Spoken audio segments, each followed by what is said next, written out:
Hello everyone. तो आज का वीडियो थोड़ा अलग होने वाला है। आज हम देखेंगे काउंसलिंग कैसे करना है।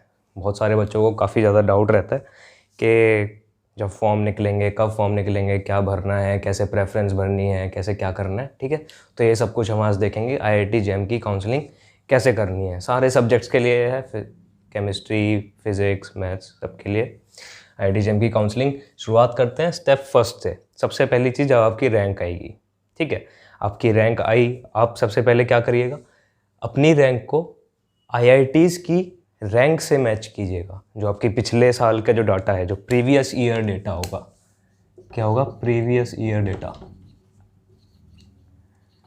प्रीवियस ईयर डेटा से क्या कीजिएगा, IITs की जो भी IIT कितनी रैंक तक स्टूडेंट्स लेता है उस सबको ऐसे लिख लीजिए या फिर उसका प्रिंट आउट निकाल लीजिए और फिर अपनी रैंक को उसके साथ मैच कीजिए। ठीक है, तो सपोज करिए कि किसी IIT के साथ आपकी रैंक आ गई। मान लीजिए आपकी रैंक जो है अराउंड 500 आई, ठीक है, और आपने देखा कि ठीक है, ये IIT कानपुर के साथ जो है जनरल में IIT कानपुर के साथ ये रैंक आपकी मैच कर रही है। मतलब IIT कानपुर इस रैंक की रेंज के आसपास के बच्चों को लेता है। ठीक है, तो ऑब्वियस सी बात है कि आपकी प्रेफरेंस हो जाएगी। IIT कानपुर अच्छी IIT भी है। ठीक है, तो जब भी प्रेफरेंसेस वगैरह आप भर रहे होंगे, सबसे पहले क्या हो गया स्टेप, आपका रैंक को IITs के साथ मैच करना है।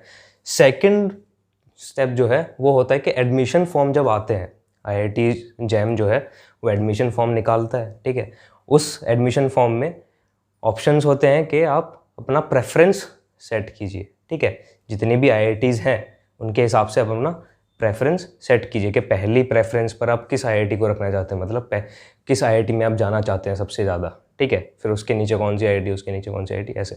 तो वो प्रेफरेंस कैसे फिल करना है वो मैं बताता हूँ। तो मान लीजिए आपकी 500 रैंक थी, आपको कानपुर का आइडिया है कि कानपुर आपको मिल सकता है। ठीक है, तो ऑब्वियसली आपकी प्रेफरेंस हो जाएगी, लेकिन नहीं, इसको पहली प्रेफरेंस पर हम नहीं रखेंगे। क्यों? क्योंकि हमें पता है कि इससे ऊपर भी बहुत सारी IITs हैं, जैसे कि IIT बॉम्बे जो 1 से 50 के बीच में ऐसा स्टूडेंट्स ले रही है। ठीक है, तो ऐसी IITs को, जो IIT आपको लग रहा है कि अच्छी है और उसका उसकी जो आपकी रैंक है वो उसकी रेंज में नहीं है, ठीक है, मतलब आपकी रैंक जो है कहीं ज़्यादा है, वो IIT कहीं कम रेंज की स्टूडेंट्स को ले रही है, तो आप क्या करिएगा, उसको पहली प्रेफरेंस में रखेंगे हम। ठीक है, क्यों? क्योंकि वो IIT मिलनी तो है नहीं, IIT मिलनी नहीं है वो, लेकिन क्या पता बाई चांस, ठीक है, आपको IIT मिल जाए। ठीक, समझ रहे हो ना? तो इसलिए क्या करेंगे, जो हमें IIT नहीं मिलेगी, जो मिलनी पॉसिबल नहीं है, उसको सबसे पहली प्रेफरेंस पर रखेंगे। उसके बाद नीचे जो थोड़ा कम मिलने के चांसेस हैं उसको रखेंगे, फिर उसके बाद नीचे थोड़ा और कम मिलने के चांसेस उसको रखेंगे, फिर फाइनली वो वाला ऑप्शन लेंगे जिस पर आपको जो IIT आपको पूरा मिल रही होगी, आपको दिख रहा होगा अच्छा ये IIT तो मिल ही जाएगी। ठीक है, फिर उसके बाद में तो आपका पहला प्रेफरेंस क्या हो गया, प्रेफरेंस फर्स्ट। तो प्रेफरेंस फर्स्ट में आप जो IIT नहीं मिलेगी, मान लीजिए बॉम्बे, ठीक है, ये उन बच्चों के लिए इनका रैंक इसके अराउंड है। फिर मान लीजिए मद्रास, ठीक, फिर दिल्ली ले लीजिए, फिर उसके बाद कहीं आप आएंगे यहाँ पर कानपुर। ठीक, अब इसके नीचे भी प्रेफरेंसेस फिल करनी है। नीचे प्रेफरेंस फिल करेंगे तो भाई क्या, जो बाकी की IITs रैंक के हिसाब से, IITs की रैंक के हिसाब से आप प्रेफरेंस फिल करते जाइए।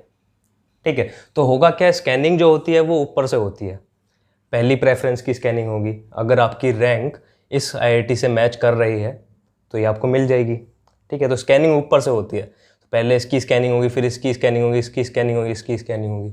तो ये नहीं मिलेगी तो ये हट जाएगा, ये नहीं मिलेगी ये हट जाएगा, ये हट जाएगा, जैसे ये मिलनी होगी तो इस पर टिक लग जाएगा। ठीक है, अब इसका फ़ायदा क्या होता है, मान लीजिए कि 500 पर भी कानपुर नहीं ले रही, कानपुर ले रही है 400 पर, ऐसा भी हो सकता है। ठीक है, तो क्या होगा, जो आपने नीचे वाली रखी है ये आपको मिल जाएगी।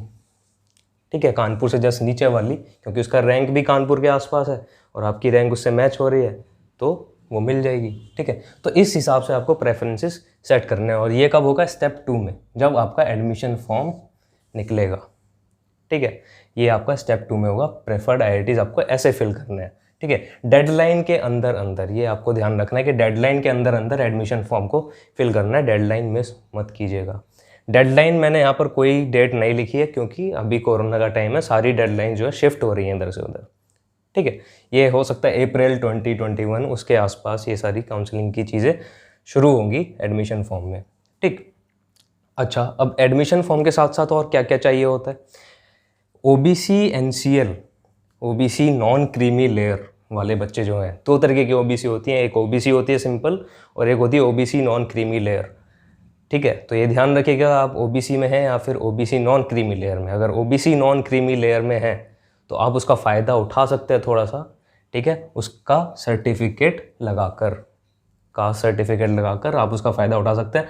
और अगर आप जनरल में हैं, जनरल वाले बच्चे हैं और आपका इनकम जो है बहुत ज़्यादा कम है, फैमिली इनकम जो है बहुत ज़्यादा कम है, ठीक है, बिलो पॉवर्टी लाइन ऐसा कुछ होता है, मुझे वो पूरा नहीं पता है कि जनरल में है तो जनरल वालों के लिए EWS कैटेगरी का सर्टिफिकेट मिलता है, ठीक है। लेकिन वो उन्हीं के लिए होता है जिनका इनकम कम होता है या फिर जिनके पास लैंड कम होता है, ठीक है, या फिर जिनके घर में दिक्कत होती है, तो उनके लिए EWS कैटेगरी का सर्टिफिकेट आप लगाएंगे किसके साथ, एडमिशन फॉर्म के साथ, ठीक। अच्छा, जनरल वालों के लिए और SC ST ST इन सब का तो एडमिशन फॉर्म के साथ सर्टिफिकेट लगना है ही, ठीक। जनरल वालों के लिए जो EWS में नहीं आते उनके लिए कोई ऐसा सर्टिफिकेट नहीं चाहिए।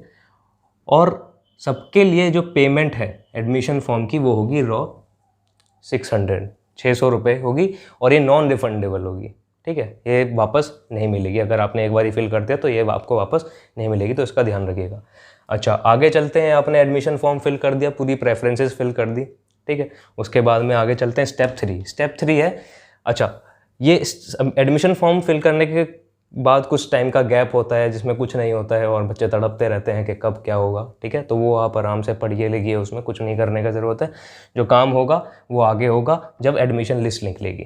तो 3 एडमिशन लिस्ट निकलती हैं, ठीक है, 3 एडमिशन लिस्ट निकलती हैं, पहली, दूसरी, तीसरी। तीनों एडमिशन लिस्ट में 3 ऑप्शन होते हैं, ठीक है। पहला ऑप्शन होता है एक्सेप्ट एंड फ्रीज का एडमिशन लिस्ट, मतलब इसमें आपको आपकी अलॉटेड IITs दिखाई जाएगी कि आपको ये एडमिशन फॉर्म में जो आपने प्रेफर्ड IITs भरी उसमें से कौन सी IIT आपको मिली है, कौन सी IIT आप ले सकते हैं, ठीक है। तो उसमें 3 ऑप्शन होते हैं। मान लीजिए आपको कोई IIT मिली, जैसे कि अगर मैं बोलता हूँ कि पहले राउंड में, फर्स्ट राउंड में 3 एडमिशन लिस्ट निकलती हैं, ठीक है, 3 राउंड होते हैं। तो फर्स्ट राउंड में मान लीजिए यहाँ पर आपको गांधीनगर, IIT गांधीनगर, आपकी रैंक है 500, लेकिन अगर पहले राउंड में आपको कानपुर नहीं मिला, आपको मिला गांधीनगर, ठीक है। अब जब गांधीनगर आपको मिला तो लेकिन आपको चाहिए कानपुर, आपका मन है कानपुर में जाने का, तो आप क्या करेंगे, 3 ऑप्शन होते हैं वहाँ पर, एक्सेप्ट एंड फ्रीज, ठीक। पहला ऑप्शन है एक्सेप्ट एंड फ्रीज। इसका मतलब ये है कि जो सीट आपको मिली, जो IIT आपको मिली, उसको आप एक्सेप्ट कर लीजिए, ठीक है, और फ्रीज कर दीजिए, मतलब कि वही सीट आपको चाहिए, आप और आगे काउंसलिंग नहीं करवाना चाहते, ठीक है। तो पहला ऑप्शन जो है एक्सेप्ट एंड फ्रीज, मतलब कि जो सीट आपको मिली आपको वही चाहिए, आप उसको एक्सेप्ट और फ्रीज कीजिए, और उसके साथ साथ सीट बुकिंग फ़ी जो होती है, जो कि 10,000 रुपये है, किसके लिए, जनरल एंड OBC वालों के लिए। अब OBC NCL हो या कोई भी हो, ठीक है, दोनों के लिए 10,000 है, SC ST वालों के लिए 5,000 है, मैंने यहाँ पर दिखाई हुआ है, ठीक है। तो अगर आपको सीट वही लेनी है, अपग्रेड नहीं करना है, कुछ नहीं करना है, उसी IIT में जाना है, तो आप सीट बुकिंग फ़ी पे कीजिए। और पे करने के भी बहुत सारे तरीके होते हैं, चालान वगैरह, ये सब UPI, नेट बैंकिंग, बहुत सारे तरीके हैं, ठीक है। उससे तो आप ये करेंगे, 10,000 रुपये पे करेंगे और आपकी सीट जो है बुक हो जाएगी। दूसरा ऑप्शन है एक्सेप्ट विद अपग्रेड। मान लीजिए आपको ऐसा गांधीनगर मिल रहा है, लेकिन आपको जाना है कानपुर में, और आपको लग रहा है कि अगले राउंड में कानपुर मिल सकता है, तो आप क्या करेंगे, ये वाला ऑप्शन चूज़ करेंगे। तो इसमें क्या होगा, आपकी ये वाली सीट तो फिक्स हो जाएगी, ठीक है, लेकिन चांसेस होंगे कि अगले वाले राउंड में अपग्रेड हो जाए। अगर अगले वाले राउंड में अपग्रेड नहीं होती है तो ये वाली सीट जो आपको इस राउंड में मिली थी वो फिक्स हो जाएगी, ठीक है। लेकिन अगर अगले राउंड में आपको अपग्रेड हो जाती है और आप चाहते हैं कि नहीं मुझे पिछली वाली सीट ही चाहिए, तो ऐसा नहीं होगा। अगर एक बारी अपग्रेड हो गई तो हो गई, ठीक। तो अपग्रेड, एक्सेप्ट विद अपग्रेड का ऑप्शन, इसीलिए आपकी जो प्रेफर्ड चॉइसेस हैं वो इस तरीके से होनी चाहिए कि ऊपर वाली जो IITs हैं, जो फर्स्ट प्रेफरेंस, ऐसे ऊपर वाली प्रेफर्ड IITs जो हैं वो हमेशा अच्छी IITs होनी चाहिए। ऐसा नहीं कि यहाँ पर आपने बीच में कहीं IIT पटना या फिर कुछ जो जो अभी नई IITs बनी हैं उनको डाल दिया, तो अपग्रेड होकर वो गंदी IIT में भी अपग्रेड हो सकता है आपका ऑप्शन, ठीक है। तो एक्सेप्ट विद अपग्रेड में आपको अगले राउंड में ऊपर वाली हायर प्रेफरेंस वाली सीट मिलेगी, जिसको आपने हायर प्रेफरेंस पर रखा है, ठीक है। प्रेफरेंस 1 मीन्स सबसे ज़्यादा प्रेफरेंस आप उसको दे रहे हैं, ठीक है। प्रेफरेंस 2 मीन्स सबसे उस दूसरे नंबर पर आपको प्रेफरेंस दे रहे हैं उसको, ठीक। तीसरा ऑप्शन होता है रिजेक्ट एंड क्विट। अच्छा, जब आप एक्सेप्ट विद अपग्रेड करेंगे तब भी आपको क्या होगा, 10,000 रुपये सीट बुकिंग फ़ी पे करनी पड़ेगी, ठीक है। रिजेक्ट एंड क्विट का ऑप्शन है। रिजेक्ट एंड क्विट में क्या होगा कि आपको सीट पसंद नहीं आई और आप नहीं चाहते कि आगे काउंसलिंग भी करवानी है मुझे, ठीक है। तो क्या होगा, आप उसको रिजेक्ट कर सकते हैं, आप काउंसलिंग से बाहर आ सकते हैं। उस पर क्लिक करेंगे, आपके फ़ोन नंबर पर, जिस फ़ोन नंबर से आपने एडमिशन फॉर्म फिल किया है, उस पर एक OTP आएगा और उस OTP को आप उसमें फिल करिए, आपका एप्लीकेशन फॉर्म रिजेक्ट हो जाएगा, ठीक है। तो अगर आप मान लीजिए फर्स्ट राउंड में आपने रिजेक्ट एंड क्विट किया, तो फर्स्ट राउंड में तो आपने कोई 10,000 रुपये पे नहीं किए थे, तो आपका जो जैसे तैसे आप निकल जाएंगे बाहर, ठीक है। जैसे भी आप मतलब 10,000 रुपये आपने पे नहीं किए उसमें, तो आपका पास OTP आएगा और उसको फिल करिए और आप रिजेक्शन हो जाएगा, उसमें से बाहर आ जाएंगे काउंसलिंग में से, आगे काउंसलिंग नहीं होगी आपकी। लेकिन अगर आप सेकंड या थर्ड राउंड में जाकर क्विट करते हैं, मान लीजिए आपने पहले एक्सेप्ट विद अपग्रेड किया, ठीक है, फिर सेकंड राउंड में पहुंच गए, फिर एक्सेप्ट विद अपग्रेड किसके साथ होगा, 10,000 रुपये देने के बाद होगा, ठीक है। फिर सेकंड राउंड में जाकर अगर आप रिजेक्ट एंड क्विट करेंगे तो 10,000 में से 1,000 रुपये आपके कट जाएंगे और 9,000 रुपये आपको रिफ़ंड हो जाएंगे, ठीक है। तो 10,000 जो हैं ये पूरे रिफंडेबल नहीं है, इसमें से सिर्फ 9,000 रिफंडेबल है, ठीक। तो 9,000 रुपये रिफंडेबल है, 1,000 रुपये वो काट लेंगे। आगे चलते हैं, स्टेप 4 है, जैसे ही जब भी आपको ये सीट वगैरह मिल जाएगी फाइनली 3 राउंड के बाद, जिस भी IIT में आपको सीट मिली है उसका कॉल लेटर आपके पास होगा, ठीक है। और उस कॉल लेटर को लेकर और सारे डॉक्यूमेंट्स लेकर आप डेट एक उसमें लिखी होगी कि इस डेट पर आपको वहाँ पर आना है उस IIT में, तो आप जाएंगे उस IIT में और वहाँ पर एडमिशन ले लेंगे और जो एडमिशन फ़ी वगैरह होगी वो सब पे हो जाएगी, ठीक है। आगे है डॉक्यूमेंट्स क्या क्या ज़रूरी होते हैं, बहुत इंपॉर्टेंट क्वेश्चन के डॉक्यूमेंट्स क्या क्या चाहिए। पैसे का हो गया, डॉक्यूमेंट चाहिए 10th एंड 12th की मार्कशीट, सबको पता है कंपलसरी है, दोनों की मार्कशीट आपको चाहिए, ठीक है। और जो भी सर्टिफिकेट्स होते हैं उसमें TC वगैरह ये सब चाहिए, ठीक है। करेक्टर सर्टिफिकेट भी चाहिए। फिर चाहिए आपका बर्थ सर्टिफिकेट। बर्थ सर्टिफिकेट में आपका आधार कार्ड हो सकता है या फिर 10th का मार्कशीट सबसे ज़्यादा अच्छा होता है बर्थ सर्टिफिकेट के लिए, खासकर यूपी वाले बच्चों के पास जिनके पास बर्थ सर्टिफिकेट नहीं होता उनके लिए 10th का मार्कशीट बहुत सही काम करता है बर्थ सर्टिफिकेट में। फिर चाहिए नेशनैलिटी की ID, मतलब आप इंडियन हैं या कहाँ से बिलोंग करते हैं, तो उसके लिए Aadhaar card, passport, voter ID।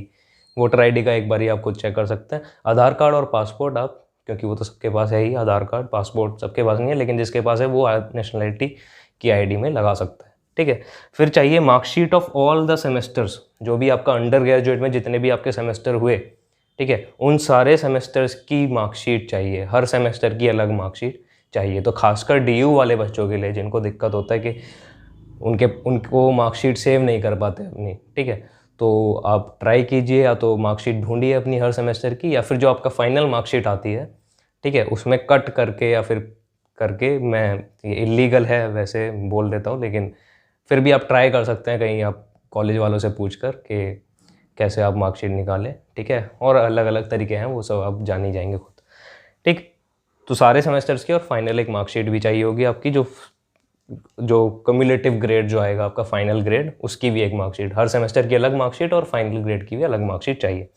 फिर चाहिए रिजर्वेशन कैटेगरी का सर्टिफिकेट, जो OBC वाले बच्चे हैं उनके लिए, OBC NCL SC ST PWD इन सब के लिए एक सर्टिफिकेट चाहिए, और जो फिजिकली हैंडीकैप्ड हैं उनके लिए डिसेबिलिटी का सर्टिफिकेट चाहिए। और ये जो सारे सर्टिफिकेट्स हैं ये रिसेंट होने चाहिए बिल्कुल, ठीक है, बिल्कुल रिसेंट सर्टिफिकेट्स होने चाहिए, मतलब 1 साल के अंदर अंदर बना होना चाहिए वो, ऐसा होता है, ठीक है। और अगर OBC वाला सर्टिफिकेट है तो उसमें सेंट्रल वाला सर्टिफिकेट ज़्यादा मायने रखता है। दोनों सर्टिफिकेट होने चाहिए आपके पास, स्टेट वाला एंड सेंट्रल वाला, 2 सर्टिफिकेट होते हैं OBC के भी, एक स्टेट वाला होता है एक सेंट्रल वाला होता है, तो दोनों आपके पास होने चाहिए, ठीक है। अच्छा है अगर दोनों हैं तो उसमें आपको दिख जाएगा कौन सा लगाना है, सेंट्रल वाला लगा सकते हैं। ठीक है, तो यही है आपका काउंसलिंग प्रोसीजर। और कोई अगर डाउट है तो आप कमेंट सेक्शन में पूछ सकते हैं। बाकी कोई ऐसा डाउट है नहीं।